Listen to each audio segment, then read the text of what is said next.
잠시 후 오후 2시 통일교 측으로부터 불법 정치자금을 받은 혐의를 받고 있는 권성동 국민의힘 의원의 구속영장 심사가 열립니다. 한학자 통일교 총재는 특검에 3차례 불출석하며 특검팀이 체포영장 청구 가능성도 언급했는데요.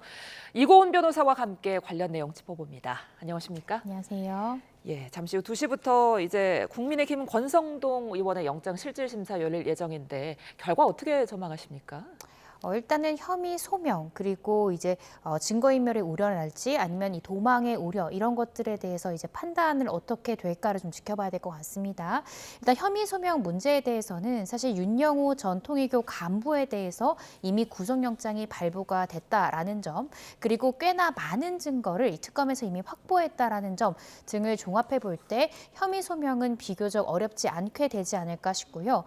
특히 지금 이 특검에서 주요하게 보고 있는 것이 바로 증거인멸의 우려가 굉장히 높기 때문에 현 시점에서 권 의원에 대해서 빠르게 구속수사가 필요하다라고 보고 있습니다. 이러한 증거로는 이 권 의원에 대해서 압수수색을 했는데 압수수색 당시에 이 차명폰이 발견이 됐었고 이 차명폰으로 이 전성배 씨랄지 또 윤영호 전 통일교 간부와 이 소통했던 내역이랄지 또 그 과정 중에 특히 윤영호 전 간부가 첫 번째 특검 조사를 받고 나오는 이 조사 내용을 파악할 의도로 어떤 그 통일교 측의 이 윤영호 씨에게 연락을 취하려고 시도했던 정황 이런 것들이 나옴으로써 빠른 구속 수사가 필요하다라는 것이 특검 측의 입장입니다. 그런데 이런 부분들은 결국 공범 간의 진술을 맞출 우려가 높다라고 판단될 가능성이 높아서요. 개인적으로 조심스럽게 추측해 보자면 영장 발부 가능성은 비교적 높지 않을까 싶습니다. 그러니까 이따 심사를 맡는 판사가 남세진 부장판사인데 남 판사가 윤 전 대통령의 구속영장을 발부한 판사입니다. 증거인멸 여부를 좀 중요하게 본다는 말이 있던데 어떻게 보세요? 네, 맞습니다. 사실 혐의가 소명된다 하더라도 이 구속의 필요성, 그러니까 증거인멸의 우려 내지는 도망의 우려, 이 두 가지 중에 한 가지의 필요성이 인정이 돼야 되는 것이거든요. 그런데 권성동 의원은 정말 대한민국 국민들이 모두 알만한 인물이기 때문에 도망의 우려가 높다라고 보긴 어렵습니다. 그렇다라고 한다면 증거인멸의 우려가 높을 경우 영장 발부 가능성이 높은데요. 제가 아까 설명드렸던 것과 같이 결국 이 압수수색 과정 중에 권 의원이 이 수사를 받던 전성배 씨랄지 윤영호 전 간부와 소통했던 이런 내역들이 나왔다라는 것은 공범 간의 말 맞추기를 하려고 했던 것이 아니냐라는 강한 의심이 드는 대목입니다. 따라서 예. 이런 부분들에 대해서는 아마 영장 전담 판사도 증거인멸의 우려가 상당히 높다라고 판단할 가능성이 높고요. 따라서 오늘 영장 실질 심사 과정 중에 물론 특검에서도 이제 어느 정도의 진술을 할 것이고 이 권 의원 쪽에서도 변론을 하겠지만 중요한 쟁점에 대해서는 영장 전담 판사가 직접 질문도 하거든요. 아마 이 증거인멸의 우려 이 부분에 대해서 판사가 걱정되는 부분에 대해서 최종적으로 몇 가지 질의가 이어지지 않을까 싶습니다. 그러니까 영장 발부의 핵심 변수가 권 의원에게 이제 금품을 공유했다 이런 진술의 신빙성이 될 거다 이런 말들이 있던데 이 진술의 신빙성은 어떻게 판가름 납니까?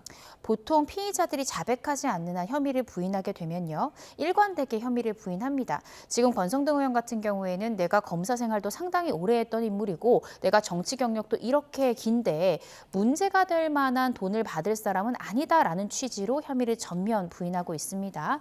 피의자가 이렇게 혐의를 계속해서 부인을 할 때는 피의자의 진술 이외에 다른 관련자들의 진술이 얼마나 확보됐는가를 법원은 보게 되는데요. 윤영호 전 간부 같은 경우에는 자신이 공여죄로 처벌받을 가능성이 높음에도 불구하고 자신에게 불리한 내가 1억 원을 건넨 것이 맞다라고 진술을 하고 있고 이 진술을 뒷받침해 줄 수 있는 이 윤영호 전 간부의 아내의 사진이랄지 다양한 지금 증거들이 나오고 있기 때문에 사실상 피의자가 계속해서 일관되게 부인한다 하더라도 이와 배치되는 증거들이 상당량이 나온다면 혐의가 입증됐다라고 볼 가능성이 높지 않을까 싶습니다. 그 이제 특검에서는 윤영호 전 본부장이 권 의원에게 금품을 보내고 그 동석자에게 보낸 문자를 확보했다고 하는데 이 문자가 어떻게 보면 핵심 쟁점이 될 수 있을까요? 네, 그렇습니다. 사실 관련자들의 진술은 시간이 지남으로써 혹은 자신에게 유리한지 불리한지에 따라서 변경될 가능성이 있습니다. 그렇지만 그때 당시에 통화를 했던 녹음이랄지 당시에 주고받았던 문자 메시지는 이후에 변경될 가능성이 거의 없다라고 볼 수 있죠. 예. 그래서 물증 같은 경우에 신빙성이 상당히 높은 증거다라고 우리가 판단할 수 있는데 당시 지금 고급 중식당에서 만나서 1억 원이 건네갔다라고 특검은 보고 있는데 그 자리에 윤영호 전 간부와 권성동 의원 말고도 동석자가 있었다라는 겁니다. 그리고 특검에서는 윤 전 본부장이 권 의원에게 1억 원을 전달하고 며칠 뒤에 당시에 동석했던 인물에게 권성동 의원에게는 신뢰할 만한 수준의 지원을 했다라는 취지의 문자 메시지가 보냈기 때문에 결과적으로는 1억 원을 내가 준 것이 맞다라는 윤영호 전 간부의 진술에 뒷받침이 되는 그러니까 시간이 변경되어도 시간이 흐르더라도 변경할 수 없는 물적 증거인 문자 메시지까지 나왔기 때문에 이것은 강력한 뒷받침해줄 수 있는 정황 증거다라고 특검은 보고 있고요. 오늘 실질심사 과정에서도 이러한 문자 메시지 등을 직접 이 영장전담 판사에게 제시하고 우리는 충분히 호소하겠다라는 것이 특검의 입장입니다. 예, 일단 권 의원 측은 특검의 주장이 모두 거짓이다 이렇게 나오고 있는데 아무래도 이 권 의원의 영장 발부 여부가 앞으로 김건희 씨 수사에 좀 영향을 주지 않을까 싶어요. 네, 그렇습니다. 권성동 의원에 대해서 오늘 구속영장에 대해서 기각이라는 결과가 나온다라고 하면 이 김건희 특검팀의 수사에도 제동이 걸릴 것이고요. 예. 만약 발부가 된다라고 하면 이 권 의원의 이 구속이 결과적으로 국민의힘 내부로 빠르게 구속영장 청구의 수순으로 나아갈 수 있는 촉발제가 될 수 있다라는 생각이 듭니다. 따라서 오늘 이 영장 발부 여부가 상당히 중요하지 않을까 싶고 아마 오늘을 조금 넘긴 다음날 새벽경쯤에는 이 영장에 대한 결과가 나오지 않을까 조심스럽게 추측을 해봅니다. 예, 그런가 하면 통일교 한학자 총재가 특검 소환에 지금 3회 불출석했습니다. 그러면서 이제 김건희 특검팀에서 체포영장 가능성까지 시사하고 있는데 이 부분은 어떻게 전망하세요?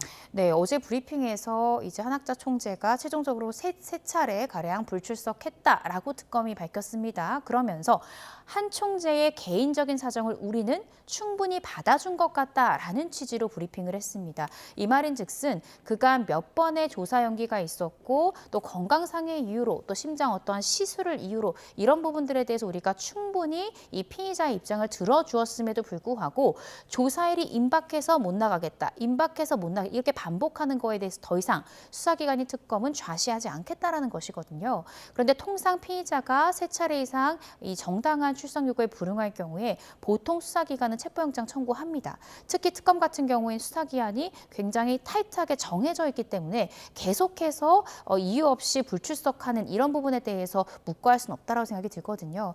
따라서 아마 한 차례 더 이 기일을 잡고 그때도 아마 출석하지 않는다고 하면 전격적으로 체포영장 청구할 가능성이 높지 않을까 싶습니다. 그런데 지금 그 한 총재 측에서는 우리가 특검에 나가지 않겠다는 게 아니다. 내일이나 모레 자진 출석하겠다 이렇게 밝혔거든요. 그런데 출석을 한다고 하더라도 이 진술을 제대로 할지는 좀 의문입니다. 네, 진술 거부권 행사할 가능성이 대단히 높을 것 같고요. 예. 진술을 하더라도 혐의를 부인할 가능성 굉장히 높을 것 같습니다. 지금 많은 다수의 언론에 나오는 것처럼 한 총재는 정말 특급 변호인단이라는 말이 나올 정도로 국내 유수의 로펌의 변호사들로 변호인단을 꾸리고 있고요. 자신이 자백하고 어떠한 선처를 호소할 것이라면 그런 호화 변호인단은 필요치 않다는 생각이 들거든요. 이 말인즉슨 진술 거부 내지는 혐의 부인할 가능성이 상당히 높지 않을까 싶고요. 또 중요한 것은 수사 일정은 수사기관이 잡는 것이지 수사를 받는 피의자가 잡는 것이 아닙니다. 그래서 이런 부분에 대해서 지금 한 총재는 내가 17일 내지는 18일에 자진 출석하겠다는 입장이지만 이미 3차례가량 충분히 조율을 해준 만큼 아마 특검에서 더 이상 끌려가기보다는 한 차례 기회를 주고 영장 청구 부분에 대해서 심각하게 고려하지 않을까 싶습니다. 예, 그런가 하면은 양평고속도로 종점 변경 의혹과 관련해서는 국토교통부의 김모 서기관을 뇌물 혐의로 특검에서 지금 구속영장 청구했거든요. 네. 지난번에 벌어진 압수수색에서 어떤 증거가 좀 나왔나 봐요. 네, 그렇습니다. 그 과정 중에서 이제 금품이 발견이 되면서 이것이 그 뒷돈을 받았던 이런 금품이 아니냐라고 지금 특검에서는 의심을 하고 있는 그런 상황입니다. 현재 지금 이 구속영장 실질심사가 잡힌 인물은 이 종점 변경에 대한 실무를 담당했던 핵심 관계자이거든요. 따라서 이 관계자에 대해서 구속영장이 발부가 된다면 그렇다면 김건희 씨에 대한 아마 특검 수사도 조금 더 탄력을 받을 가능성이 굉장히 높고요. 또 그 뇌물 수수한 그 금액 자체가 정말로 그 종점 변경이랄지 여러 가지 부정한 청탁에 대한 대가다라는 것까지 입증이 된다면 사실 김 여사의 이 혐의에 대해서 김 여사가 입을 열지 않는다던가 혐의를 부인한다 하더라도 입증될 가능성이 상당히 높아지기 때문에 아마 특검에서는 내일 있을 이 국토교통부 타당성 조사 등에 대해서 관여했던 이 핵심 관계자의 영장 발부 여부에 심혈을 기울이지 않을까 싶습니다. 예, 그런가 하면 이제 윤석열 전 대통령의 내란 행위를 방조한 혐의로 기소된 한덕수 전 국무총리의 첫 재판 절차도 시작이 됩니다. 오는 30일이 이제 첫 공판 기일이라고요? 네, 그렇습니다. 그런데 이제 16일이죠. 이제 첫 공판 준비 기일이 열립니다. 말씀 주신 대로 이제 정식적인 공판 기일 자체는 30일에 열리지만 그 전에 양측의 입장을 먼저 판사가 들어보고 향후 어떻게 심리할지 그 계획을 세우는 자리가 공판 준비 기일이다라고 생각하시면 되는데요. 예. 공판 준비 기일에는 당사자인 이 피고인이 직접 출석할 의무 없습니다. 자신의 변호인을 통해서 자신의 입장과 향후 심리 계획에 대해서 특검과 이야기를 나누는 자리이기 때문에 준비 기일 때는 피고인이 불출석할 수 있지만 이 첫 공판 기일인 30일부터는 피고인인 한덕수 전 총리가 반드시 출석해야 되는 그런 상황입니다. 예. 자, 윤 전 대통령 재판도 좀 살펴보겠습니다. 윤 전 대통령 내란 재판이 12월 내에 이제 종료를 할 걸로 보이는데 특검팀에서는 주 4회 공판을 요청을 했습니다. 그러니까 좀 빨리빨리 하자 이런 걸 텐데 윤 전 대통령 측에서는 방어권 침해다 이러면서 반대 입장 내고 있거든요. 재판부 어떻게 판단할까요? 사실 재판부에서도 올해 안에 결론을 내겠다라는 입장을 분명히 한 만큼 조금 더 재판 속도를 빠르게 하고 싶다라는 특검의 의견에 상당히 귀를 기울이지 않을까 싶습니다. 예. 특검에서는 주 4회 재판을 희망한다라는 의견에 더해서 지금 조지호 청장에 대한 이 재판과 병합 심리를 해서 조금 더 빠르고 효율적으로 재판을 진행하자라는 의견을 개진하고 있거든요. 이 조 청장에 대한 재판이 다른 공범들의 재판 중에 가장 속도가 빠른 그런 상황입니다. 그래서 그 해당 재판과 병합을 해서 같은 증인신문 조서에 대해서는 증거를 원용해서 사용할 수도 있고 이런 여러 가지 절차상의 효율성을 기할 수 있거든요. 그래서 지금 이 특검의 의견에 대해서는 상당 부분 지금 이 판사가 받아들일 가능성이 굉장히 높다라고 생각이 들고 주 4회 재판 같은 경우에 지금 피고인 쪽에서 윤석열 전 대통령 측에서는 방어권에 좀 심각한 지장이 된다라고 이야기를 하지만 피고인이 지금 불출석하고 있는 사실 그런 상황이고 궐석 재판으로 진행하는 만큼 사실상 특검 측에 조금 더 자주 재판이 열렸으면 좋겠다라는 취지의 의견에 아마 판사가 이른 수긍할 가능성이 높지 않을까 싶습니다. 예, 내란 특검팀에서는 이제 김용현 전 국방부 장관의 집도 압수수색을 했는데요. 평양 무인기 침투 의혹, 그러니까 외환 의혹 관련인데 이 영장에는 압수수색 영장에는 일반 이적 등의 혐의가 적시가 됐다고 합니다. 네, 그렇습니다. 이 외환 혐의 관련해서 수사가 속도를 내고 있다 이렇게 보시면 될 것 같은데요. 김용현 전 장관에 대해서 압수수색이 실시가 됐는데 약 3시간 정도 압수수색을 벌였고요.